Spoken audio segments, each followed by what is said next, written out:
ఈ మాసానికి ఇంకో ప్రత్యేకత ఉందమ్మా. ఈ మాసము కృష్ణ పరమాత్మ యొక్క రథోత్సవం జరిగేటటువంటి మాసం. జగన్నాథ పూరీ క్షేత్రంలో రథోత్సవం అంటే జగన్నాథుడు అంటే రథోత్సవం.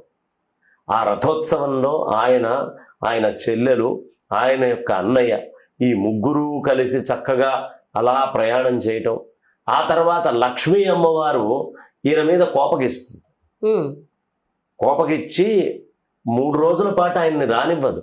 బయట రథం వేసుకొని ఇంటి ముందు కూర్చుంటాడు. నీ చెల్లెలతోటి నీ అన్నతోటి బాగా ఊరేగి వచ్చావు కదా, అక్కడే ఉండు నువ్వు అని కూర్చోబెడుతుంది ఆవిడ. అప్పట్లో ఇలా కూడా జరిగాయండి. అయ్యో ఖచ్చితంగా కదమ్మా.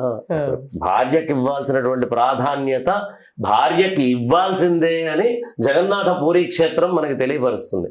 కృష్ణుడు అంతటి వాడు కూడా ఉన్నాడు, అందుకని ఆవిడకి అంత కోపం వచ్చింది కదా అని.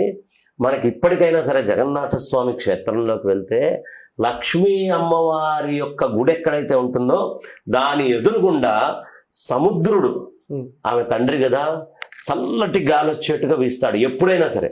అక్కడ గాలి ఎప్పుడూ వస్తూ ఉంటుంది కరెక్ట్గా ఆ గుడి ముందే. మళ్ళీ అట్లాంటి గాలి అంతటా రాదు, లక్ష్మీ అమ్మవారి గుడికి ముందు మాత్రమే వస్తుంది. ఎందుకయ్యా అంటే కోపంగా ఉన్న నా కూతురు కొంచెం శాంతం అవ్వాలి అని ఆయన చక్కగా గాలిని అక్కడ జగన్నాథ క్షేత్రంలో లక్ష్మీ అమ్మవారి ముందు.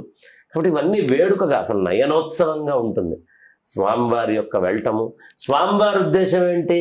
భార్యకే కాదు నాయన, చెల్లెలకి, అన్నకి, కుటుంబంలో అందరికీ కూడా ప్రాధాన్యత ఇవ్వాలి అని ఆయన చెప్పాలనుకున్నారు.